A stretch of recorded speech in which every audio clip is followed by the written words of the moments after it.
My lawyer texted me with a message that stopped my heart. Call me immediately. Do not sign anything. I was standing in front of my bedroom mirror, adjusting my silk tie for my 75th birthday dinner, but my hands suddenly went cold. I dialed James Sterling's number. His voice was breathless, panicked, something I had never heard in 30 years of working with him. Harrison listened to me very carefully, he said. My clerk just caught a filing at the county courthouse. It was time-stamped at 4:55 p.m., 5 minutes before they closed for the weekend. Your daughter Tiffany has filed an emergency petition for guardianship over you. She is claiming you have advanced dementia and are an immediate danger to your own financial assets. I stared at my reflection. The man in the mirror was gray, yes, but sharp. I had run 5 miles that morning along the Hudson River. I had completed the New York Times crossword puzzle in ink in under 20 minutes. I was a structural engineer who had built bridges that withstood hurricanes. Yet my own daughter was trying to declare me mentally incompetent on the night of my birthday celebration. I felt a structural failure in my chest, a crack in the foundation I had spent a lifetime building. James told me not to go. He told me to lock my doors and wait for him. But I told him no. I needed to look her in the eye. I needed to see the betrayal up close to believe it. Before I continue this story of how I had to go to war with my own flesh and blood, please hit the like button and subscribe to the channel. Let me know in the comments where you are watching from. It helps me know I am not alone in this fight. I drove my vintage Jaguar to the Hamptons, to the sprawling estate that I had put the $2 million down payment on just 3 years ago. It was supposed to be Tiffany's dream home, a place for her and her husband Brad to build a life. Now it felt like a crime scene. Before I got out of the car, I reached into my glove compartment and took out a small, high-fidelity voice recorder. I slipped it into the breast pocket of my navy blazer.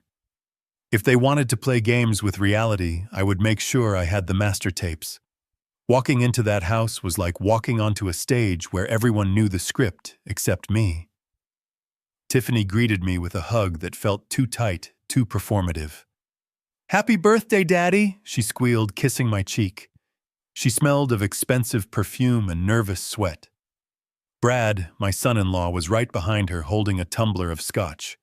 He was a man who had failed at 3 different startups and was currently drowning in debt, though he tried to hide it behind leased luxury cars and custom suits. "Here you go, Harrison," Brad said, shoving the drink into my hand. "Double malt just how you like it. Drink up. We have a big night ahead." I took the glass but didn't drink. I noticed immediately that the pour was heavy, almost triple a normal serving. They wanted me drunk. They wanted me pliable. I walked into the living room feigning a slight limp, playing the part they had written for me. The gaslighting started before the appetizers were even served. I placed my car keys on the marble console table in the hallway. I saw exactly where I put them. 10 minutes later, as we were moving to the dining room, Brad frowned. "Harrison, did you take a cab here?" he asked loudly, making sure the housekeeper heard. "No, I drove. My keys are on the console," I replied calmly. Brad walked over to the table and made a show of looking. "They aren't here, Harrison. Are you sure you drove? You know, last week you told me you lost your wallet when it was in your pocket. Maybe you left them in the ignition." My heart hammered against my ribs. I knew I hadn't lost them. Brad had moved them. They were trying to build a narrative of forgetfulness, creating witnesses to my decline.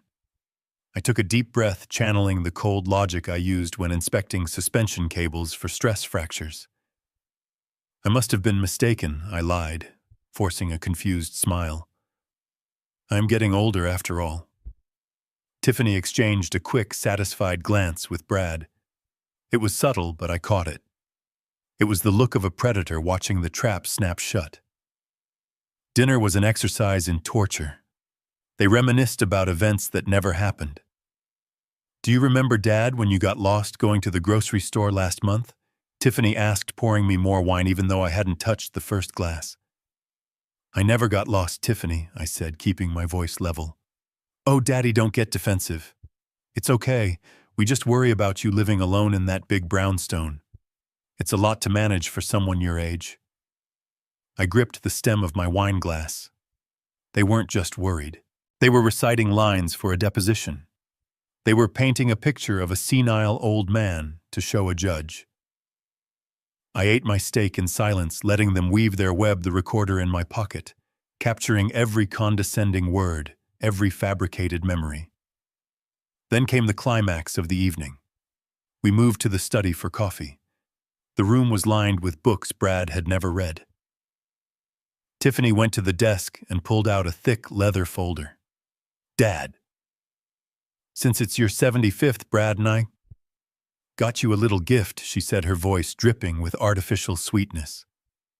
"Well, it's not really a gift. It's more of a peace of mind thing. We had our family attorney look over the family trust. We just want to make sure your tax liabilities are minimized. It's just some standard updates." She placed the document in front of me and handed me a heavy gold pen.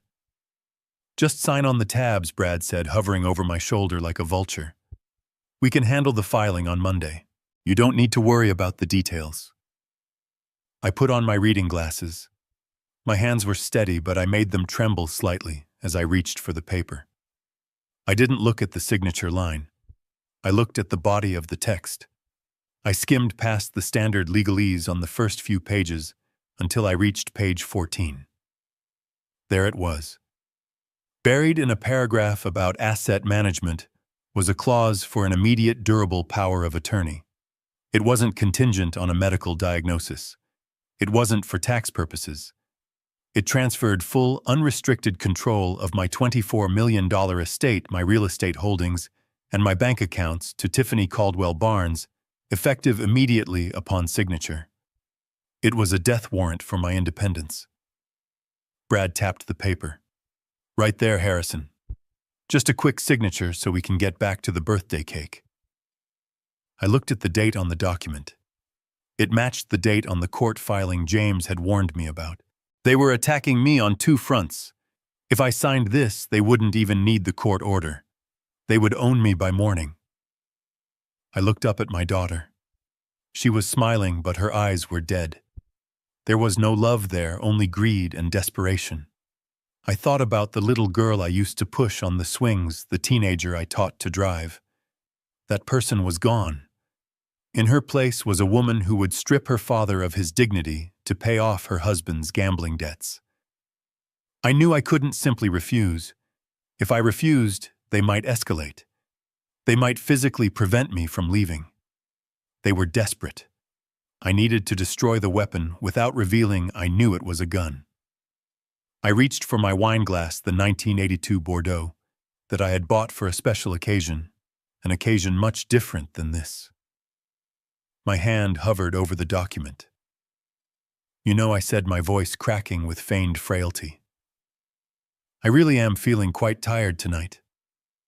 The keys, getting lost. Maybe you are right." Tiffany's eyes lit up. "Just sign, Daddy. We will take care of everything." I leaned forward, pen in hand, and then I let my elbow spasm. It was a precise movement calculated to look like a geriatric tremor. My arm knocked the full glass of red wine directly onto the document. The dark liquid exploded across the paper, soaking page 14, bleeding into the fibers, turning the ink into an illegible purple mess. "Oh," I cried out, dropping the pen. "Look at what I've done. I am so clumsy."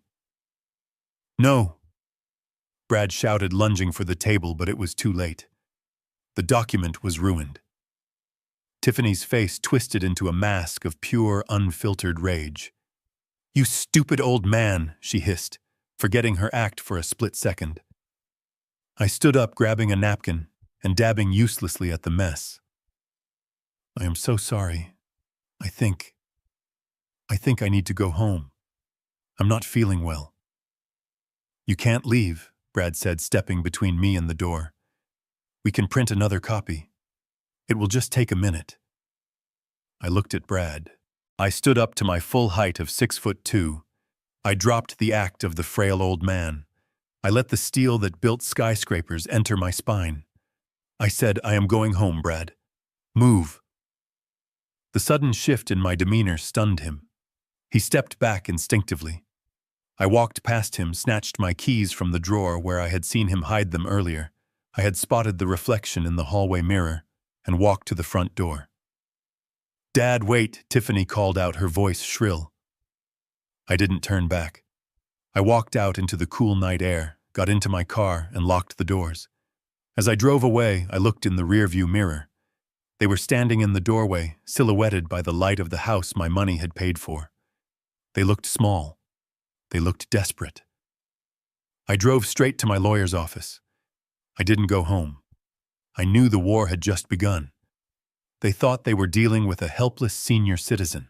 They were about to find out. They were fighting a man who knew how to demolish a building without leaving a trace of dust. I was going to investigate every penny I had ever given them. I was going to find out why they were so desperate. And I was going to make sure that the only thing they inherited from me was a lesson in consequences. I did not sleep that night. Adrenaline is a powerful fuel even at 75. I sat in my study until the sun came up, organizing every financial statement I had in my possession. By 8 a.m., I was walking through the glass doors of James Sterling's law firm in Midtown Manhattan. James was already waiting for me, his face grim. Sitting across from him was a man I had only heard about in whispers. His name was Weiss. He didn't look like a forensic accountant.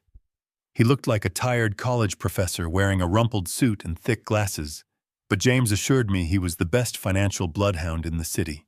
I handed over my access codes, my social security number, and the authorization forms James had prepared. I told Weiss to tear apart everything. I wanted to know where every cent I had given my daughter over the last decade had gone. I wanted to know the financial health of my son-in-law, Brad. I wanted to know why they were so desperate that they tried to seize my life in a single night. Weiss worked in silence for 3 hours. The only sound in the conference room was the clicking of his keyboard and the hum of the server. James and I drank coffee watching the man dismantle the facade of my daughter's life. When Weiss finally stopped typing, he took off his glasses and rubbed the bridge of his nose. He looked at me with an expression that wasn't pity but professional concern. He turned the monitor so I could see it. Mr. Caldwell, Weiss said, his voice dry and precise. "You are not looking at a cash flow problem. You are looking at a catastrophe." On the screen was a complex web of transactions. Weiss pointed to a series of red lines. "Your son-in-law, Brad, has not just been failing at startups. He has been gambling on unregulated cryptocurrency markets. Specifically, he leveraged everything he could access into a platform that collapsed 3 months ago." I leaned in, squinting at the numbers. The total loss was staggering. $8.5 million. It was money they didn't have. It was money they had borrowed from friends, from investors, and as I was about to find out, from dangerous sources. Weiss clicked another tab. "This is where it gets worse," he said. "They are insolvent. They have been living on credit cards to pay the interest on other credit cards. But the real issue is the house in the Hamptons." I felt a cold weight in my stomach. The Hamptons estate. I had paid the $2 million deposit. My name was on the deed alongside theirs.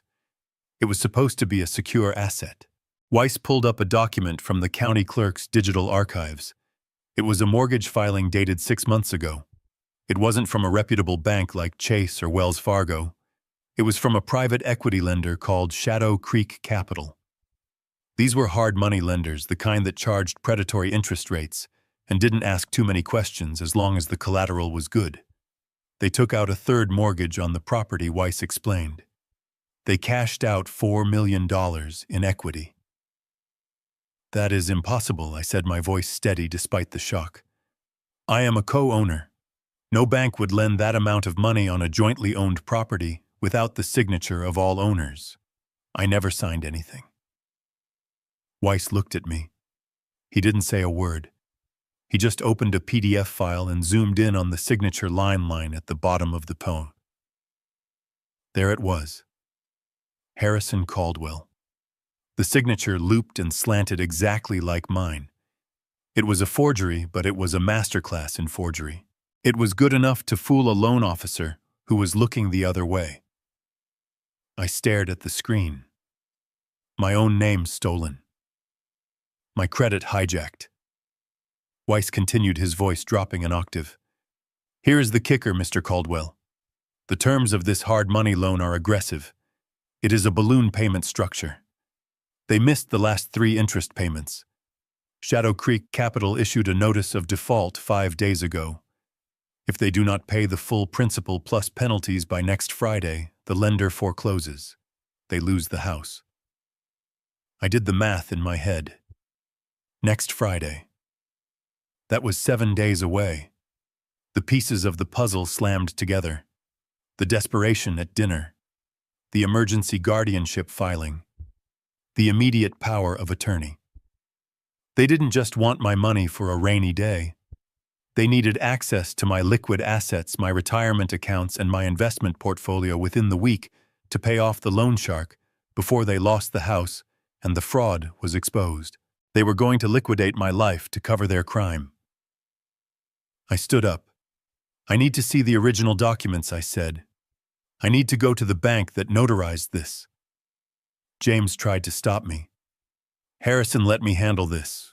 We can file an affidavit. No, I said. I need to see the face of the person who pretended to be me. We drove to the branch of the notary service listed on the loan documents. It was a small, nondescript office in Queens, far away from my usual circles. With James flashing his credentials and threatening immediate legal action for facilitating fraud, the manager was terrified. He was sweating as he pulled up the security footage from the date of the signing. We stood in the back office watching the grainy monitor. I saw Brad walk in. He looked nervous, checking his watch. And then a moment later, I saw myself walk in. Or at least someone who was supposed to be me. The man on the screen was about my height. He wore a hat pulled low and a surgical mask, which wasn't uncommon these days, but he also wore sunglasses. He leaned heavily on a cane. He played the part of a frail, sickly old man perfectly. He sat where Brad pointed. He signed where Brad pointed. He didn't read a single page. I watched Brad pat the imposter on the back, a gesture of thanks for a job well done. It was sickening. They had hired an actor. They had staged a play to rob me of my property rights. I froze the frame on the imposter's face. I looked at Brad's smiling face next to him. This wasn't just a family dispute anymore. This wasn't a daughter asking for too much allowance. This was a felony. This was wire fraud. This was identity theft. This was a conspiracy to defraud a senior citizen. I felt something die inside me as I watched that video. The last lingering hope that this was all a misunderstanding vanished. The image of Tiffany as a little girl faded, replaced by the woman who would orchestrate this charade. She wasn't in the video, but she benefited from the crime. She knew. She had to know. I turned to the manager. I want a copy of this footage, and I want a certified copy of the notary logbook. Now. We walked out of the bank and into the bright afternoon sun. The city noise seemed distant, muffled by the rage pounding in my ears. I walked to my car and gripped the steering wheel until my knuckles turned white. I looked at James. Harrison, James said softly. We have enough to file a civil suit. We have enough to stop the guardianship. I looked straight ahead, watching the traffic flow down the avenue. No, James, I said. This isn't civil anymore. He isn't just a bad son-in-law. He is a criminal. And my daughter is his accomplice. I took a deep breath, the air filling my lungs, stiffening my resolve like concrete setting in a mold. Freeze it all, I commanded. James blinked. Everything. Everything I said. Contact the banks. Contact the investment brokers. Put a lock on every joint account. Flag the Hamptons title for fraud. Cut off the credit cards. Cancel the monthly stipend.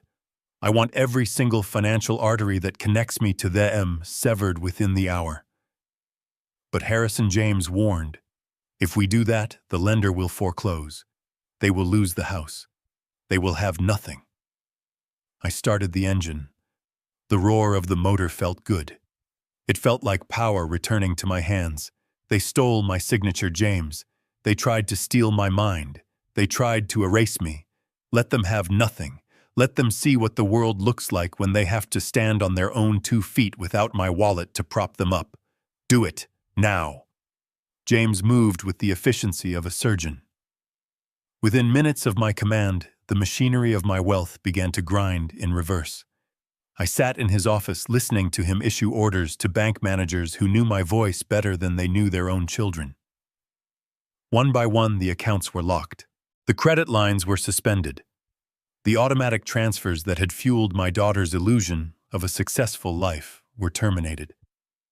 It was a silent digital demolition, but in my mind I could hear the crashing of steel and the shattering of glass. I didn't have to wait long to see the dust settle. The first casualty was Tiffany's dignity. It happened at 2 in the afternoon. She was at the Elysium Spa on 5th Avenue, a sanctuary of marble and orchids, where she spent more money on facials than most families spent on groceries. I knew her schedule because I paid the bills. She had just finished a 3-hour treatment, a package that cost $1,200. When she handed the platinum card to the receptionist, she likely did it with that casual, dismissive wave of the wrist she had perfected over the years. I can imagine the receptionist's polite smile faltering as she swiped the card. Then swiped it again. Then the quiet, apologetic whisper. "I am sorry, Mrs. Barnes. The card has been declined. Code 05. Do not honor." Tiffany would have laughed it off at first. A mistake. A glitch in the system. She would have pulled out the backup card, the gold one linked to the joint account I used for household emergencies. Declined. Then the debit card. Declined. For the first time in her adult life, Tiffany stood at a counter with a bill she could not pay. She had to call Brad, but Brad's cards were also linked to my credit profile as authorized user extensions. They were dead plastic. She had to leave her driver's license as collateral and walk out onto the busy Manhattan street, her skin glowing from the treatment, but her face burning with a shame she had never known. At the same time, the automated banking system sent out the alerts regarding the monthly stipend. For 5 years, on the 15th of every month, $15,000 was wired directly into their operating account. It was the lifeline that paid their mortgage, their car leases, their country club dues. Today was the 15th. The transfer was scheduled for 4:00 p.m. At 4:01 p.m. they received a notification. Transfer canceled by authorization of account holder. Insufficient permissions. That $15,000 was already spent in their minds. It was earmarked for the loan shark for the minimum payments on the maxed-out visas. Without it, the house of cards didn't just wobble, it collapsed. The final nail in the coffin was the legal notice regarding the Hamptons property. James filed a notice of pendency, effectively a red flag on the property title alleging fraud and forgery. It froze any potential sale. It alerted the lender, Shadow Creek Capital, that the collateral for their loan was contested. It meant they couldn't sell the house to pay off the debt, and they couldn't refinance. They were trapped in a burning building with the doors welded shut.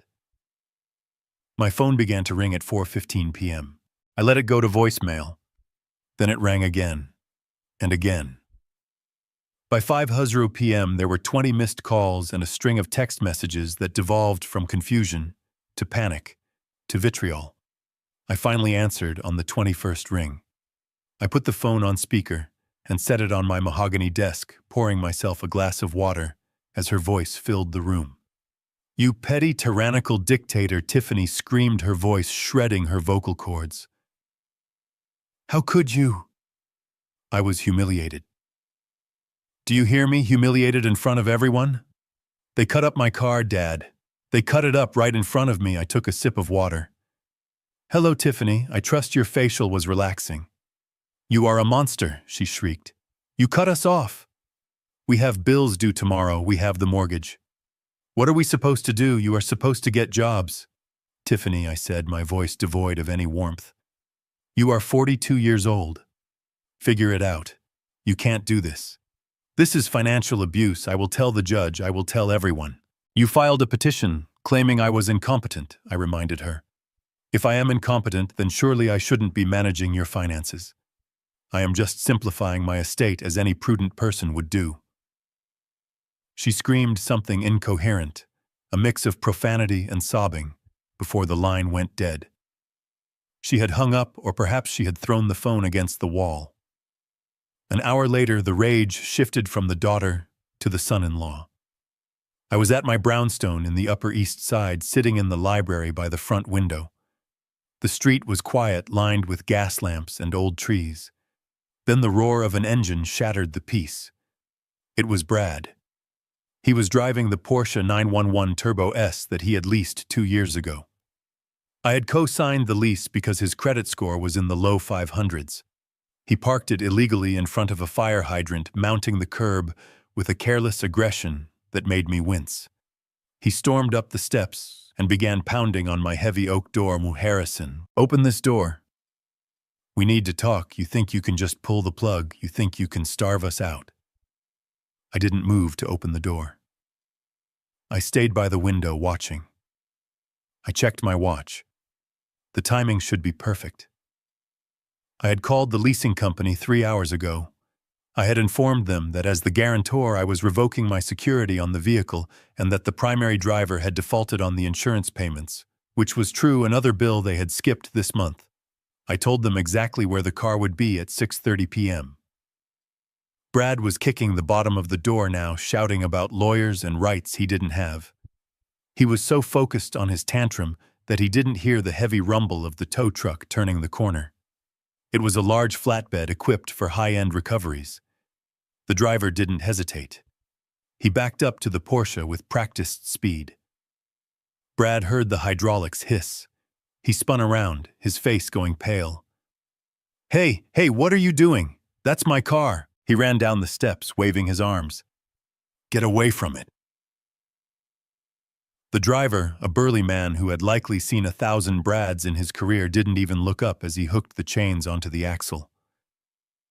Repossession order, buddy. Step back or I call the cops. No, you can't. My father-in-law pays for it.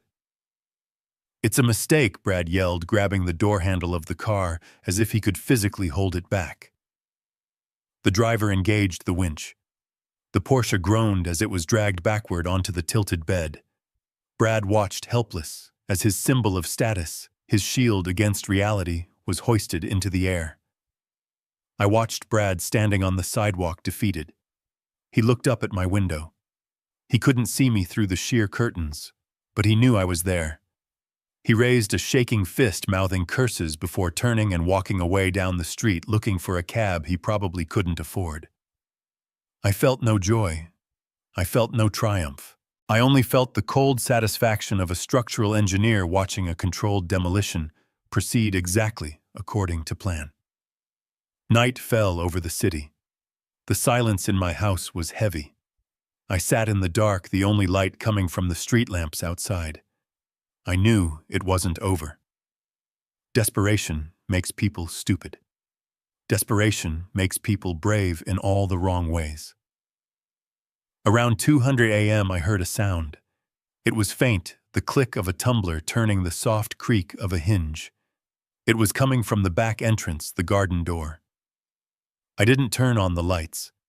I picked up my tablet and opened the security app.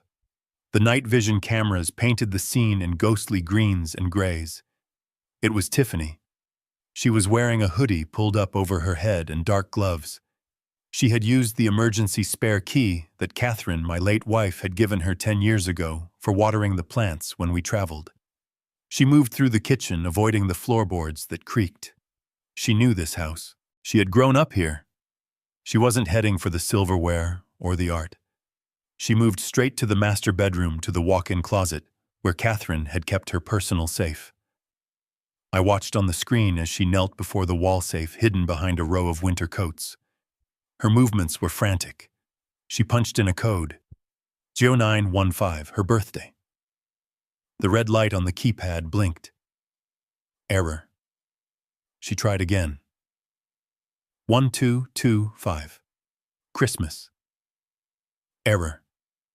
She paused, breathing hard. I could see the panic in her body language. She tried a third code. 0614. Catherine's birthday. Error. Lockout initiated.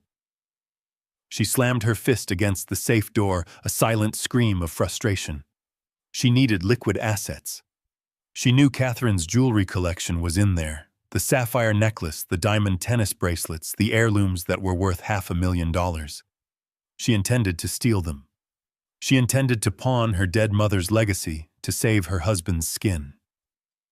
I set the tablet down. I stood up and walked to the staircase. My footsteps were deliberate, heavy enough to be heard. I wanted her to know I was coming. I walked into the bedroom and flipped the switch. The chandelier flooded the room with unforgiving light. Tiffany spun around. She was holding a small velvet box she had found on the dresser, thinking it might contain something of value. It was empty. She looked like a trapped animal, her eyes wide, her face pale, the hood sliding back to reveal matted hair. She didn't try to run. There was nowhere to go. She just stood there, clutching the empty box, caught in the act of robbing her own father. "You changed the code," she whispered, her voice trembling with accusation rather than guilt. "You knew I would come. You changed it to lock me out." I looked at her, and for a moment I saw the toddler who used to sneak cookies before dinner. But that ghost vanished, replaced by the thief standing before me. "I didn't change it, Tiffany," I said, my voice cold as the grave. She frowned, confused. "What?" "Your mother changed it," I said. Tiffany shook her head. "That's impossible. She died 3 years ago." I walked closer to her, stopping just out of reach. "3 days before she died, your mother asked me to help her reset the combination. She was weak, but her mind was clear. She told me she had a bad feeling. She told me that she loved you, but she didn't trust Brad, and she didn't trust who you were becoming when you were with him." Tiffany flinched, as if I had slapped her. "Mom wouldn't do that. She loved me." "She did love you," I agreed. "That is why she protected her legacy from you. She knew this day would come. She knew that sooner or later you would come for the things she loved to pay for the mistakes you made." I pointed to the door. "Get out." "Dad, please," she sobbed, dropping the empty velvet box on the floor. "They are going to kill him. If we don't pay Shadow Creek, they are going to hurt Brad. We need the money. Just let me have the necklace. Just the sapphire one." I looked at the empty box on the floor. It was a perfect metaphor for our relationship. "The sapphire necklace isn't for you," I said. "It never was. Now get out of my house before I call the police and add burglary to the list of crimes we will be discussing in court." She looked at me one last time, realizing that the well had truly run dry. She ran past me down the stairs and out into the night, leaving the back door wide open to the cold wind. I walked over and closed it, locking the deadbolt. I was alone in the house, but for the first time in a long time I felt safe. The enemy was no longer inside the gates. I walked past my daughter, who was still trembling by the bedroom door, and went to the antique vanity that had belonged to her mother. I didn't look at Tiffany. I looked at the mirror, pushing aside a silver hairbrush to reveal a small, almost invisible seam in the wood. It was a false bottom, a trick of carpentry I had installed for Catherine 40 years ago when we bought our first valuables. I pressed the hidden latch, and the wood clicked open. From the dark recess, I pulled out a long navy blue leather case. I turned around and placed it on the bed. With a flick of my thumb, I opened the lid. The room seemed to grow brighter. The sapphire and diamond set a necklace and matching earrings worth $400,000 glittered under the chandelier light. They were deep blue, like the ocean at midnight stones that Catherine had worn only on our anniversaries. Tiffany gasped, her eyes locking onto the jewels with a hunger that turned my stomach. She took a step forward, her hand reaching out instinctively. Don't I said my voice sharp enough to cut glass? She froze. Why did you hide them? Why did Mom change the code? I picked up the necklace, letting the heavy stones run through my fingers like water. Because we knew you, Tiffany. We knew you better than you know yourself. Do you remember when you were 12 you stole your teacher's wallet? You said you found it, but we found the cash in your pillowcase.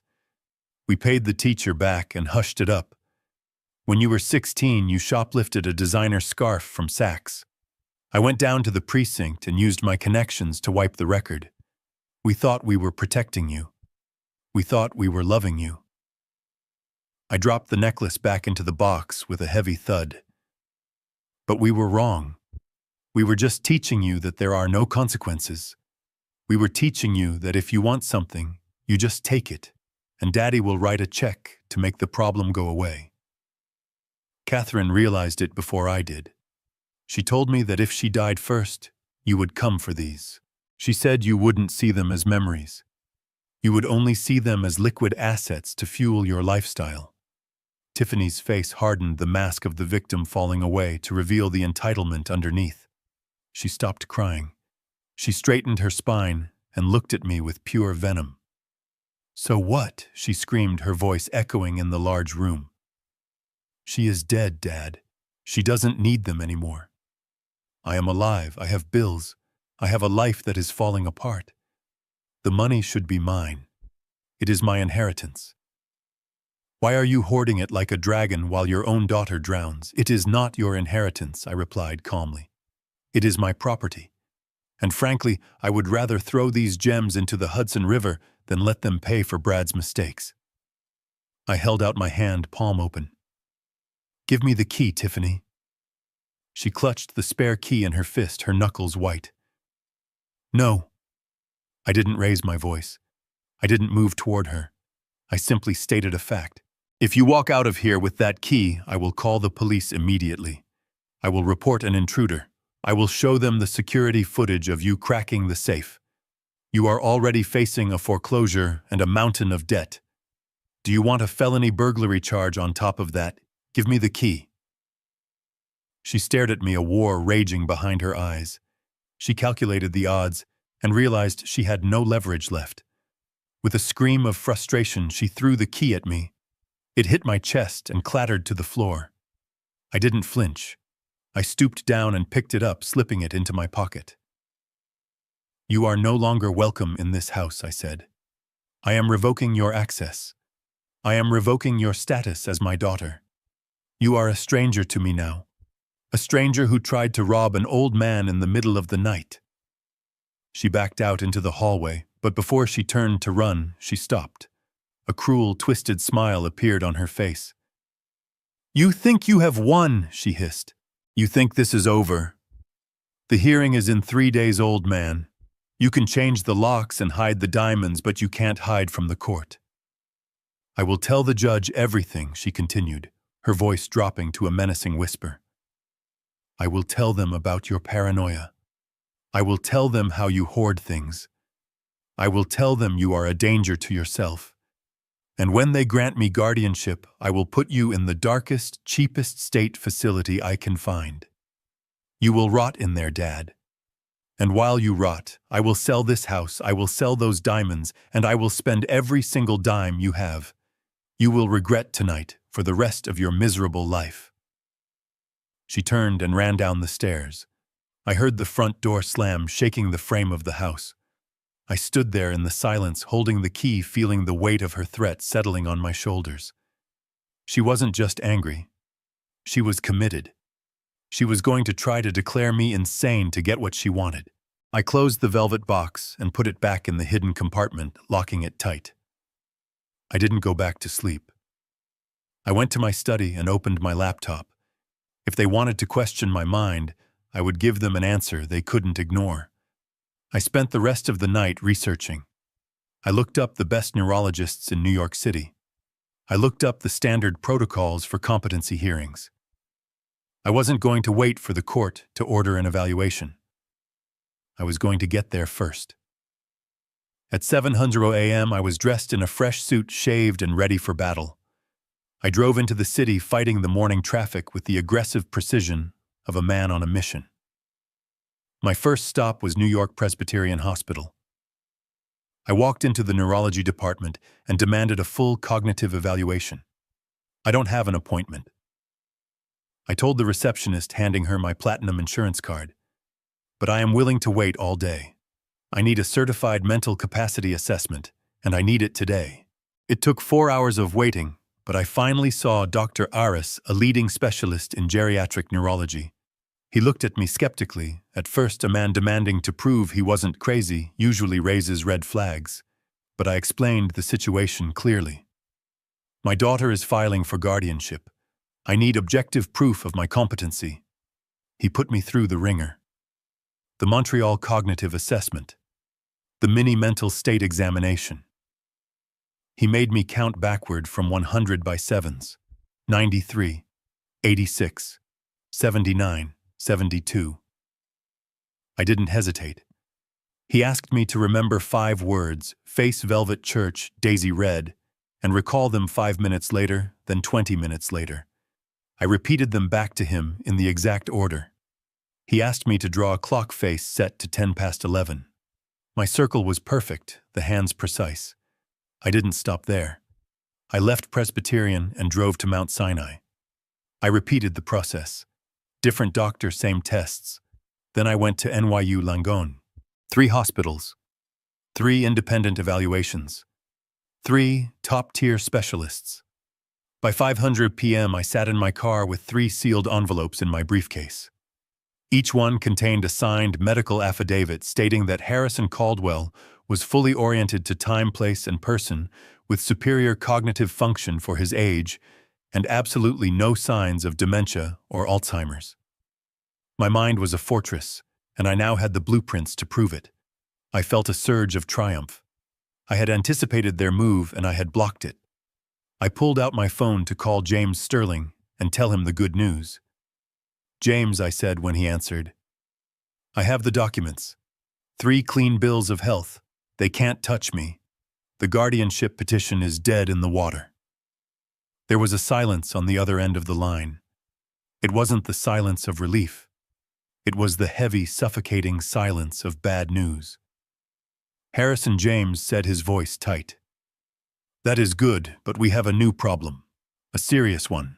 What could be worse than the medical records?" I asked, my grip tightening on the phone. "Tiffany's lawyer just filed an addendum to the petition," James explained. "They aren't just relying on their own testimony anymore. They have a witness, an independent witness who is willing to testify under oath that you have been exhibiting signs of severe cognitive decline for months." "Who?" I demanded. "Who would lie for them?" "A woman named Sarah Jenkins," James said.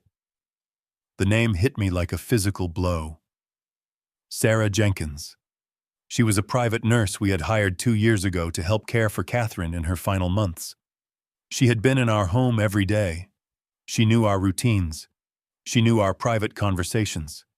She had been kind, or so I thought. She claims, James continued reading from the filing, that during her time in your employment, she witnessed you talking to people who weren't there, forgetting to eat for days, and leaving the gas stove on. She claims you were already showing signs of early-onset dementia back then, and that it has clearly progressed. "She is lying," I said, my voice rising. "I fired her because I caught her stealing prescription painkillers from Catherine's bedside table. I didn't report her because I didn't want the hassle while my wife was dying."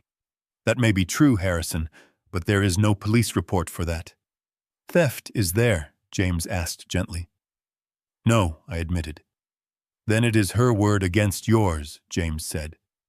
"And right now she is a healthcare professional signing a sworn affidavit that supports your daughter's narrative. Tiffany must have found her and paid her off. They are building a case, Harrison. They are buying a reality where you are insane, and they are doing it very effectively." I looked out the window at the busy New York street. The 3 envelopes on the passenger seat suddenly felt lighter, less like a shield and more like paper. They had bought a witness. They had weaponized my mercy against me. I hung up the phone and started the car. The war wasn't over. It had just gotten dirtier. If they wanted to play in the mud, I would have to get down there with them. I needed to find out how much they paid Sarah Jenkins, and I needed to prove she was a liar before the judge banged his gavel. My structural integrity was holding, but the stress fractures were beginning to show. I drove home plotting my next move, knowing that the most dangerous enemy is the one who knows your secrets. 3 days before the court hearing, the Cold War turned hot.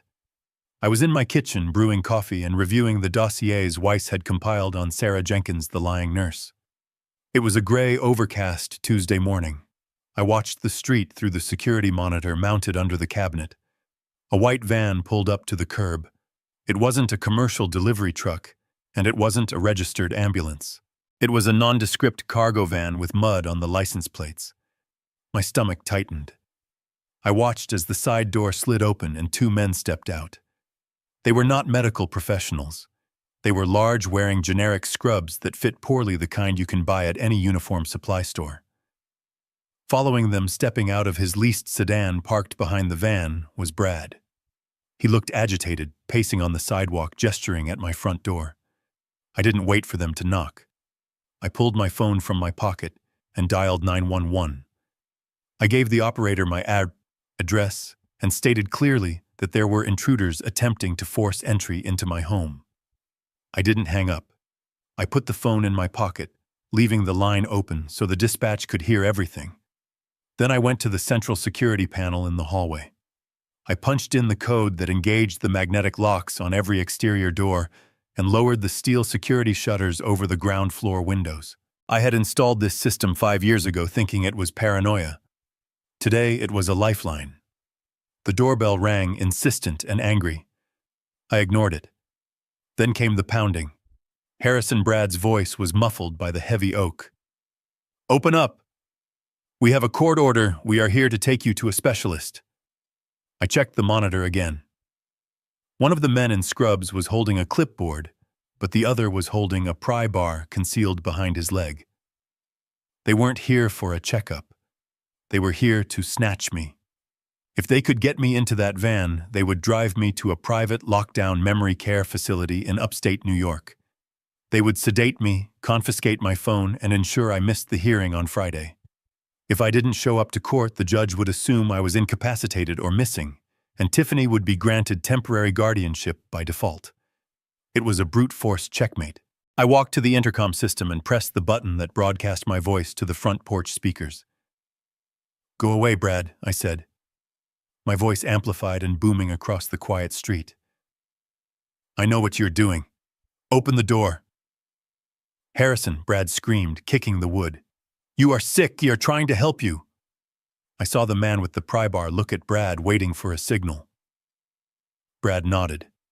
The man jammed the steel bar into the doorframe and leaned his weight into it. The wood groaned, but the deadbolts held. I didn't panic. I felt a cold, tactical calm wash over me.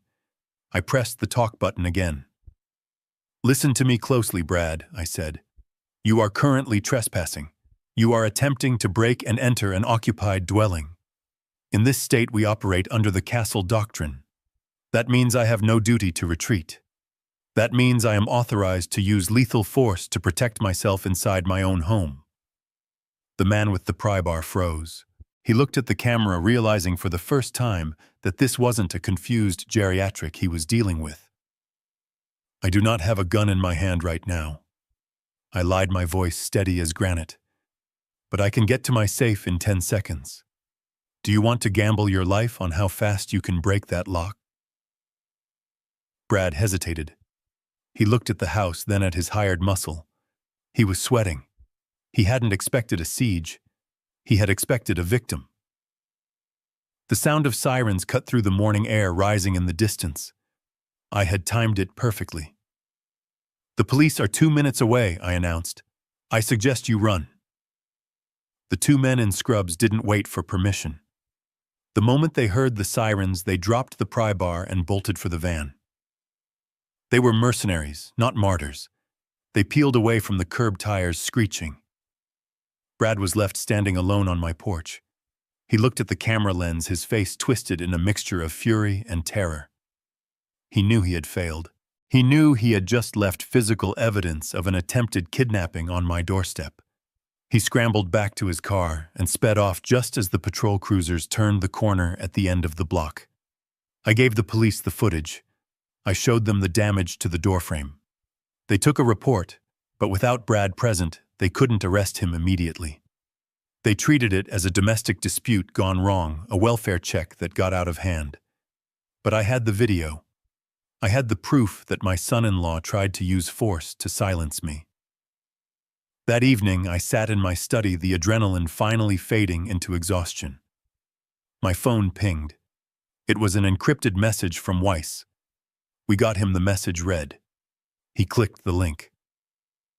Weiss had sent a phishing email to Brad's personal account earlier that day, disguised as a support ticket from the crypto exchange where Brad had lost the millions. It promised a way to recover some of the lost funds. Brad, greedy and desperate, had clicked it instantly. The malware Weiss installed gave us remote access to his microphone. I put on my noise-canceling headphones and opened the audio file attached to the message. It was a recording from inside Brad's car, time-stamped 2 hours after the incident at my house. The audio was clear. I could hear the hum of the engine and the rhythmic thumping of windshield wipers. Brad was on the phone, likely using the car's Bluetooth system. "It didn't work, Tiff," Brad said, his voice tight with panic. "The old man is crazy. He locked the place down. The cops showed up." I heard my daughter's voice on the other end. It was tinny coming through the car speakers, but unmistakable. "So what do we do?" "We are out of time, Brad. The hearing is Friday. If he walks into that courtroom with those medical records, we are dead.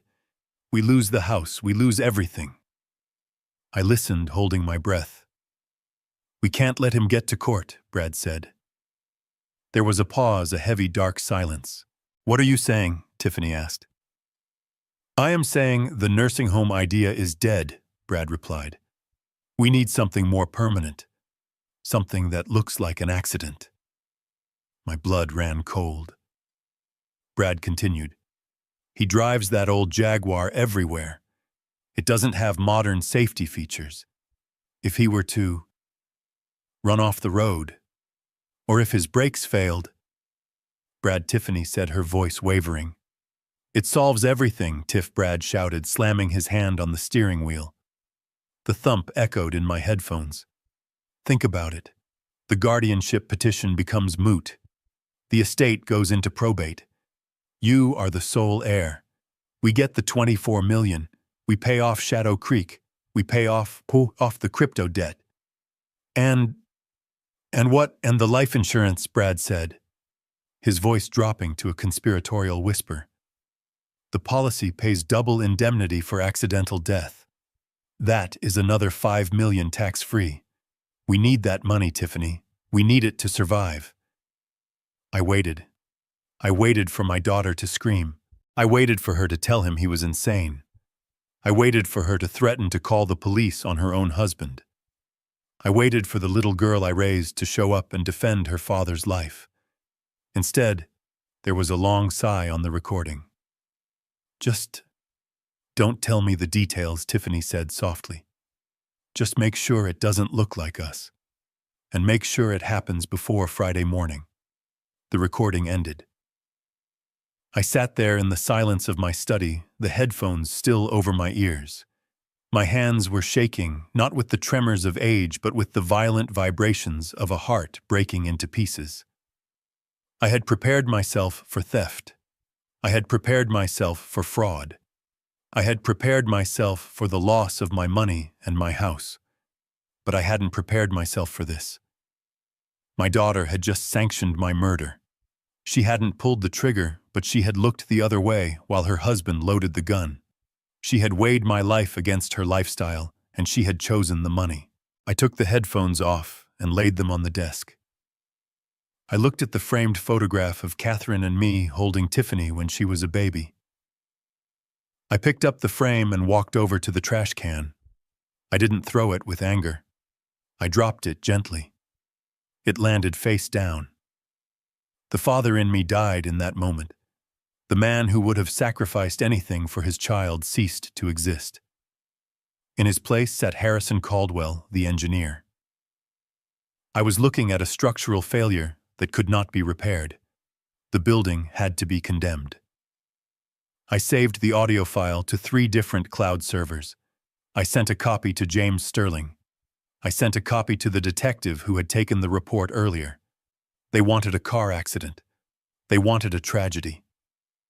I would give them a tragedy, but it wouldn't be on the highway. It would be in the courtroom. I wasn't going to hide anymore. I wasn't going to wait for them to cut my brake lines. I was going to take the offensive. I was going to destroy them, with the one thing they feared more than anything else, the absolute, undeniable truth. The next morning, I walked into James Sterling's office not as a victim, but as an architect ready to redesign the landscape of my legacy. The audio recording of my daughter sanctioning my murder was safely stored on 3 encrypted servers, but I was not going to use it yet. That was for the criminal investigation. Today was about the money. It was about cutting the fuel line to their engine of destruction. I sat across from James and told him to initiate the nuclear option. We were going to rewrite the entire estate plan. James looked at me over his glasses, his pen hovering over the legal pad. Are you sure, Harrison? Once we execute this, there is no going back. This is a total disinheritance. I am sure, I said. Draft a new, revocable living trust. Move the $24 million in liquid assets, the investment portfolio, and the title to the brownstone into it immediately. And I want a specific provision added to the will, a no-contest clause, an in terrorem clause. James nodded, understanding the severity. If Tiffany or Brad challenges the validity of the will or the trust in any way, they automatically forfeit any and all inheritance. They get 0, not $1, not a cent. Exactly, I said. But we need a beneficiary, someone who won't squander my life's work on gambling and vanity. I pulled a photograph from my wallet. It was a picture of my niece, Maya. She was the daughter of my son who had passed away 20 years ago. We had lost touch after Catherine died, not because of animosity, but because life drifts apart. Maya was 25 now, living in Boston, working 2 jobs to pay off her student loans from engineering school. She was building things. She was struggling, but she was doing it honestly. Make Maya the sole beneficiary, I ordered. Establish an educational trust for her, and donate the remainder to the Structural Engineering Scholarship Fund at MIT in Catherine's name. Tiffany gets nothing. We spent 4 hours finalizing the language. I signed the documents with a steady hand. With each signature, I felt a weight lifting. I was severing the financial umbilical cord that had strangled our relationship. When we were done, James looked at the stack of papers. This protects your assets, Harrison, but it doesn't stop the hearing on Friday. They are still going to try to paint you as incompetent. If the judge grants the guardianship, they could theoretically challenge these changes, claiming you weren't of sound mind when you signed them today. I know, I said, standing up and buttoning my jacket. That is why I have to give the performance of a lifetime. I need them to believe they have already won.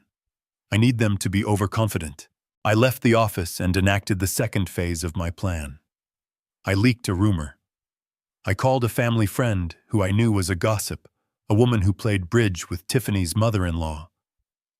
I told her in a trembling voice that I was terrified of the court hearing, that I was confused, and that I just wanted to make peace with my daughter before the judge took everything away.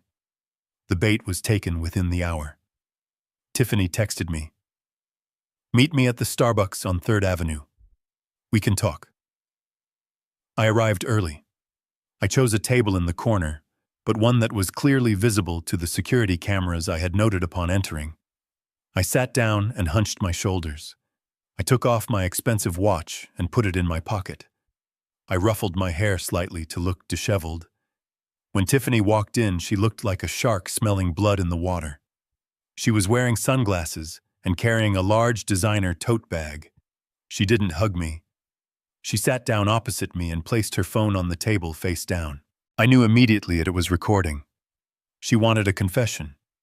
She wanted audio of her father sounding senile to play for the judge. I decided to give her exactly what she wanted, but with a twist. "I am so glad you came, Tiffany," I said, my voice wavering. I don't know what is happening to me. The days seem so long. I get confused about the dates." Tiffany leaned in, a cruel smile playing on her lips. "It is okay, Dad. That is why we are doing this. We just want to help you. You know you can't manage your money anymore. You forgot to pay our bills, remember?" I looked down at my hands, wringing them together. "I just want it to stop, Tiff. The noise, the pressure. Maybe you are right.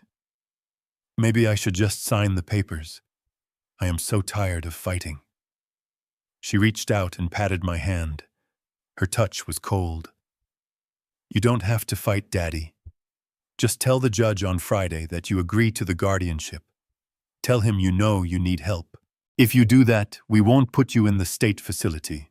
We will find a nice place for you, a private room." She was bargaining with my freedom. She was recording me agreeing to my own imprisonment.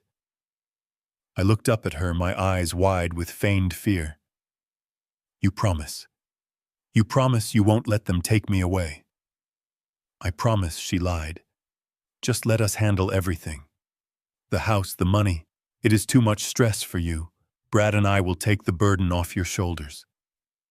I let out a shuddering sigh. Okay, Tiffany. I trust you. You are my daughter. You wouldn't hurt me." I saw the triumph in her eyes. She thought she had the smoking gun. She thought she had a recording of me admitting defeat, admitting confusion. She didn't realize that under the laws of our state, entrapment and coercion, recorded without consent, could backfire spectacularly if context was provided. And I was providing the context of a terrified old man being manipulated. She left 10 minutes later, walking with a bounce in her step. She was so sure of her victory that she probably wouldn't even bother prepping her lawyer. She thought I was broken.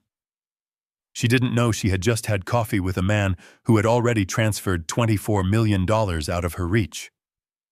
That night, the house was quiet. I didn't turn on the television. I poured myself a single glass of 18-year-old single malt scotch and sat in the leather armchair in the library. The house felt big. It felt empty. For decades, this silence had been filled with the sounds of a family. Tiffany practicing piano, Catherine laughing on the phone, the dog barking at the mailman. Now it was just me and the ghosts of the past. I looked at the portrait of Catherine above the fireplace. It was painted 20 years ago when her hair was still dark and her eyes were bright. I raised my glass to her. "I am sorry, Catherine," I whispered to the empty room. I tried. God knows I tried to keep her safe, but I failed. I raised a monster, and tomorrow I have to do the most cruel thing a father can ever do. I have to destroy her to save myself. I drank the scotch. It burned, going down a welcome fire in the cold numbness of my chest. I wasn't doing this for revenge anymore. I was doing it for dignity. I was doing it so that the name Caldwell would mean something other than victim. My phone buzzed on the side table. It was a secure text message from James Sterling. I picked it up and read the screen. The message was short, but it hit with the force of a demolition charge. James wrote, "Everything is locked and loaded. The forensic team verified the audio. But Harrison, we have a new development. We monitored Brad's offshore activity.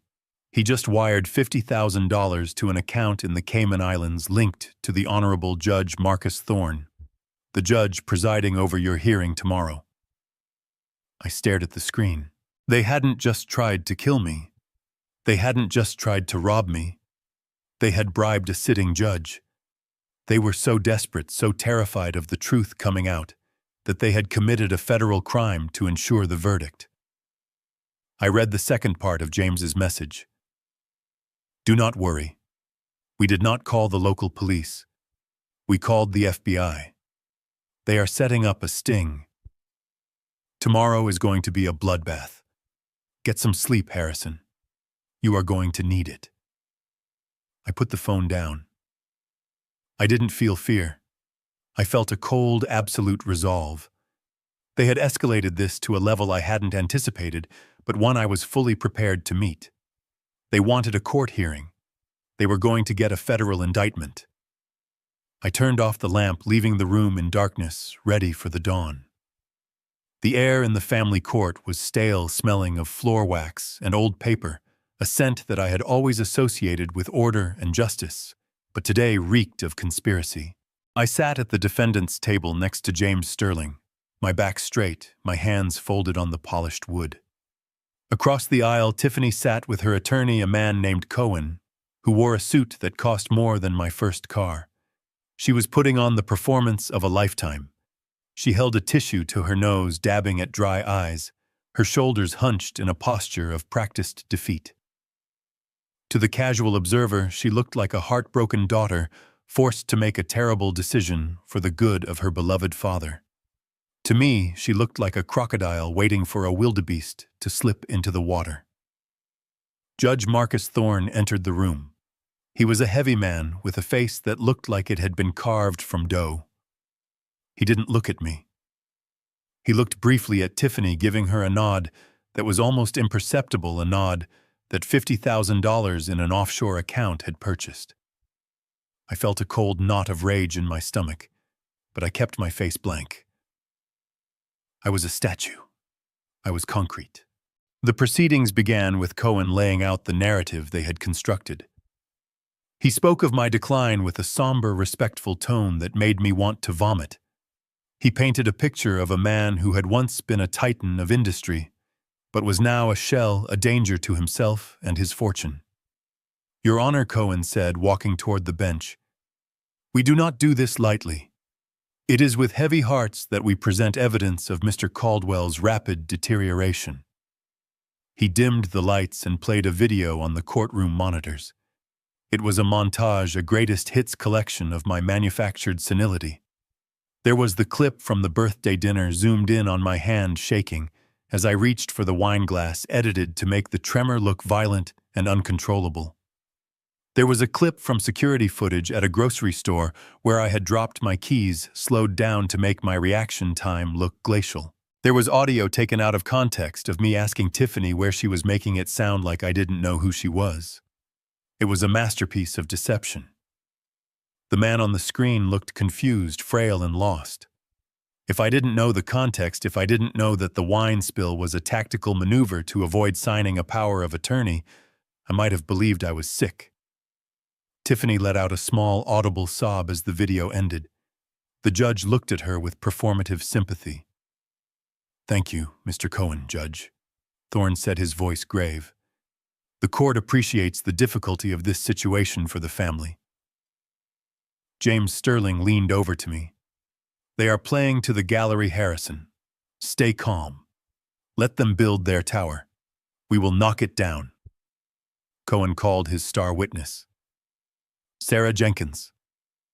The side door opened and the nurse walked in. She was wearing a modest dress, her hair pulled back, looking every inch the reliable healthcare professional. She walked to the stand and took the oath without hesitation. She swore to tell the truth, the whole truth, and nothing but the truth, while I sat there knowing she had sold her integrity for a payout from my daughter. Ms. Jenkins, Cohen asked, can you describe your time in the Caldwell household? Sarah looked at the jury box, avoiding my gaze entirely. I was hired to care for the late Mrs. Caldwell, she said, her voice soft and steady. But over time I began to act as a caregiver for Mr. Caldwell as well. And what did you observe? He was confused, she lied. He would have conversations with people who weren't in the room. He would call me Catherine. He would leave the gas stove on and walk away. I had to follow him around to make sure he didn't burn the house down. I gripped the edge of the table. The gas stove. That was a lie fabricated from whole cloth. I had been the one to catch her leaving the stove on when she was high on stolen pills. Did he ever become aggressive? Cohen asked. Sarah nodded, squeezing out a tear. Yes. When I tried to correct him or help him, he would get angry. He would shout. I was afraid for my safety, and I was afraid for him. That is why I had to leave. I couldn't watch him deteriorate like that. Judge Thorne shook his head sadly, making a note on his pad. Mr. Sterling. You may cross-examine, he said, his tone suggesting that it was a formality, that his mind was already made up. James stood up, buttoning his jacket. But before he could speak, I put a hand on his arm. No, I whispered. I want to do it. James looked at me. This was a risk. Usually lawyers handled the heavy lifting. But James knew the plan. He knew that to prove I wasn't incompetent, I had to be the one to dismantle the lie. He nodded and sat back down. Your Honor, James said, Mr. Caldwell would like to address the court and the witness directly. Judge Thorne frowned. Mr. Sterling, is that wise given your client's condition? I stood up. My movement was fluid, powerful. I didn't use the table for support. I walked to the center of the room and stood before the bench. I looked Judge Thorne in the eye, letting him see the clarity, the sharpness that had terrified junior engineers for 40 years. My condition. Your Honor is excellent, I said, my voice projecting to the back of the room without a microphone. And I believe I am more than capable of speaking for myself. The judge hesitated. He looked at Tiffany, who looked suddenly nervous. He couldn't deny me the right to speak without looking biased. Proceed, Mr. Caldwell, he said curtly, but keep it brief. I turned to the gallery. I didn't look at Sarah Jenkins yet. I looked at the room. I am 75 years old, I began. I built the Verrazzano Narrows extension. I calculated the load-bearing capacity of the suspension cables to withstand a Category 4 hurricane. The tensile strength of the steel used was 150,000 pounds per square inch. The project came in $3 million under budget and 2 months ahead of schedule. I paused, letting the numbers hang in the air. Tiffany was born on September 15, 1982 at 3:42 a.m. It was a Tuesday. It was raining. My bank balance as of 8:00 a.m. this morning was exactly $24,512,342.16. I verified it before I came here. I turned to Sarah Jenkins. She was shifting in her seat, her eyes darting around the room. I do not forget dates, Ms. Jenkins. I do not forget numbers. And I certainly do not forget people. You testified that you left my employment because you were afraid for your safety, I said, taking a step toward the witness stand. Yes, she stammered. That is correct. I reached into my inner jacket pocket. James handed me a manila folder. I opened it slowly. That is interesting, I said. Because according to this termination report, dated October 14th, 2 years ago, you were fired for cause. Objection, Cohen shouted, standing up. Overruled, I said, cutting off the judge before he could speak. I am introducing evidence, Your Honor. This is a disciplinary record from the State Nursing Board. I walked up to Sarah and placed the document on the railing in front of her. Do you recognize this, Ms. Jenkins? I asked. She looked down. Her face went pale. It is a report filed by the agency that sent you to us. I continued, my voice relentless. It details an incident where 3 bottles of OxyContin prescribed to my dying wife went missing. It details how I found them in your purse. It details how you begged me not to call the police because you would lose your license. I leaned in close. I showed you mercy that day, Sarah. I fired you, but I didn't press charges because my wife was in pain and I didn't want the police in her deathbed room. And this is how you repay that mercy, by sitting here and lying about the man who saved your career. The courtroom erupted. Whispers turned into gasps. Tiffany looked like she had been slapped. Judge Thorne banged his gavel, but the sound was weak, drowned out by the sudden shift in the room's atmosphere. Ms. Jenkins, I said, my voice low and dangerous. You are under oath. Perjury is a felony. I am going to ask you one more time. Did you leave because I was confused? Or did you leave because you were a thief? Sarah looked at Tiffany, pleading for help with her eyes. But Tiffany was staring at the table, distancing herself from the sinking ship. Sarah looked at the judge, who was glaring at her, realizing she had become a liability. I... She stuttered, tears streaming down her face, real tears this time. I didn't steal them, I just borrowed them, I had a back problem. It was an admission. It was over. I turned back to the judge. Your Honor, the witness has just admitted to theft and implied drug abuse during her employment.